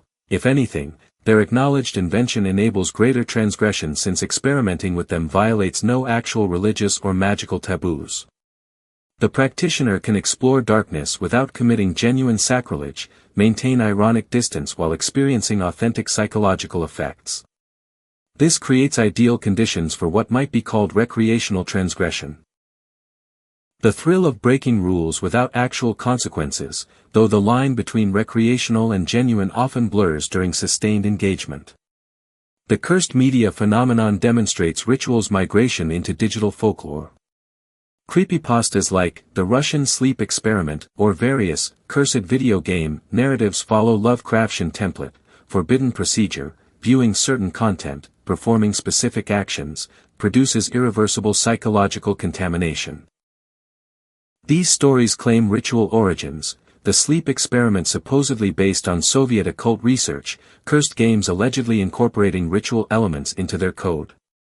The narratives present technology as ritual space, digital interaction as ceremony, information exposure as summoning. This framework resonates with contemporary experience of internet culture, where algorithmic feeds produce genuine psychological effects, where certain content genuinely disturbs, where information exposure sometimes feels like contamination. The fictional rituals provide metaphorical structure for actual anxieties about digital media's psychological impact. Existential dread in the Anthropocene finds expression through Lovecraftian ritual frameworks. Climate change operates on scales exceeding human comprehension, produces effects following scientific principles most people cannot parse, and results from collective actions no individual can control. Precise structure of cosmic horror. The rituals become metaphor for industrial civilization itself, humanity performing elaborate procedures, fossil fuel extraction, industrial agriculture, global supply chains. That function as inadvertent summoning ceremony, bringing forth consequences we can neither stop nor survive. The parallel proves uncomfortably exact. We know our collective actions produce catastrophic outcomes. We continue performing them anyway. We maintain illusion of control through technical language and scientific management while actual trajectory remains toward systemic collapse. Contemporary climate anxiety thus maps perfectly onto Lovecraftian ritual logic. Knowing the ceremony is catastrophic yet feeling compelled to continue it. Technology as ritual illuminates another persistence mechanism. Algorithms, artificial intelligence systems, and complex computational networks operate according to principles most users cannot comprehend, producing results through processes that remain opaque even to their creators. Interacting with these systems resembles performing rituals. Input specific queries, follow particular procedures, receive outputs whose generation method exceeds understanding. Large language models generate text through billions of parameters no human can track. Recommendation algorithms shape perception through optimization functions operating at speeds precluding conscious oversight. Financial markets crash or surge based on high-frequency trading executing faster than human cognition. These technologies function like Nyarlathotep manifestations. They respond to human input, operate according to discoverable patterns, yet their fundamental nature exceeds human comprehension. The rituals provide ready-made framework for conceptualizing this relationship. Archive anxiety and information overload create conditions where Lovecraftian themes resonate intensely. The Internet contains more information than any individual can process, contradictory claims about every topic, and endless depths of increasingly disturbing content. Attempting to research any subject leads down rabbit holes where reliable information becomes progressively harder to distinguish from misinformation, satire, and deliberate deception. This mirrors structure of ritual investigation in Lovecraft stories. The researcher seeking truth encounters texts that contradict each other, sources that may be authentic or fabricated, and knowledge that produces confusion rather than clarity. The contemporary information environment operates like distributed Necronomicon, vast repository of material that damages those who engage too deeply, where sustained attention produces disorientation rather than enlightenment. The question of why fictional rituals feel dangerous deserves sustained attention. Objectively, reading Lovecraft stories poses no threat. No actual entities will manifest, no genuine psychological contamination will occur, the rituals remain safely contained within fictional framework. Yet readers report genuine unease, avoidance of certain passages, reluctance to recite invented incantations even in complete privacy. This response reveals something about how human psychology processes symbolic material. The rituals work as psychological constructs regardless of metaphysical status. Engaging with them activates genuine cognitive and emotional responses. Pattern recognition systems identify meaningful structure, threat assessment mechanisms flag dangerous content, memory systems encode and preserve information involuntarily. The fictional ritual becomes genuine psychological object, occupying mental real estate and producing measurable effects on consciousness. Why readers actively seek such material despite, or because of, its disturbing nature presents final puzzle. Horror consumption generally requires explanation since it apparently contradicts hedonic self-interest. Why deliberately expose oneself to disturbing content? Theories range from arousal regulation, horror provides safe excitement, to coping mechanisms, rehearsing responses to threats, to meaning-making, confronting existential questions. Lovecraftian rituals serve all these functions simultaneously. They provide controlled danger, rehearsal for epistemic crisis, and framework for examining questions about knowledge, meaning, and human significance. The rituals allow exploration of territories that daily life usually cordons off, the possibility that understanding might be worse than ignorance, that consciousness might be burden rather than gift, that human existence might genuinely be cosmically irrelevant. These are thoughts most social contexts discourage, yet they demand engagement.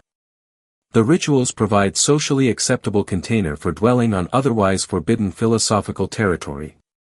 The enduring power of these fictional ceremonies ultimately derives from their accuracy as metaphors for actual conditions.